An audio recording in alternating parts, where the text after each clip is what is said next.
This is Africa News Update today. A continent on fire and a world turning a blind eye. But here's the twist. The biggest story isn't the violence itself, it's the explosive international finger-pointing that just erupted. Coming up, you'll see why a single U.S. sanction has triggered a diplomatic earthquake and how a forgotten massacre reveals a nation on the brink of collapse. Let's dive in. Rwanda just slammed what it calls biased U.S. sanctions targeting its entire military leadership. The Trump administration's Treasury Department sanctioned the Rwanda Defense Force as an institution and four of its top commanders, including Chief of Defense Staff Gen. Mubarak Muganga.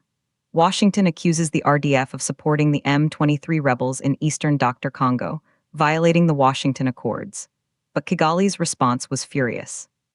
They argue the U.S. is targeting only one party and completely misrepresenting the conflict.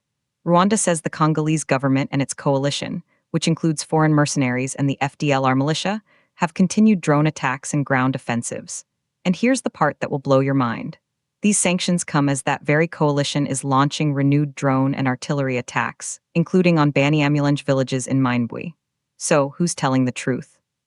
But that's just one crisis. In South Sudan, a brutal attack left at least 169 people dead, including senior officials. Dozens of unidentified armed men attacked Abomnum County.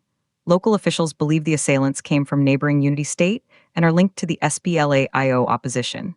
The SPLA-IO denies any involvement, accusing Unity State of politicizing the violence. And here's the terrifying reality. The UN warns South Sudan is at risk of sliding back into full-scale civil war.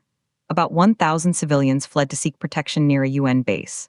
Victims were buried in a mass grave due to security concerns. In another part of the country, Jonglei State Medical Charity, MSF, says 26 of its staff are missing after weeks of escalating clashes. The world's youngest country is being torn apart again. But here's what nobody's talking about. A story of hope amidst the chaos. In Zimbabwe, thousands of prisoners are walking free. President Emerson Mnangagwa granted clemency to 4,305 inmates to ease overcrowding and support rehabilitation. The release includes women convicted of lesser offenses, juveniles, the elderly, the terminally ill, and prisoners with disabilities. It's a massive act of mercy in a region often defined by its conflicts. So, what does this all mean? We have a major U.S.-Rwanda rift over Congo, a potential genocide warning in South Sudan, and a surprising act of clemency in Zimbabwe. Some say the U.S. sanctions are a necessary pressure tactic. Others see blatant hypocrisy, ignoring the actions of other parties. In South Sudan, some see a predictable return to war. Others see a desperate cry for international intervention that's falling on deaf ears.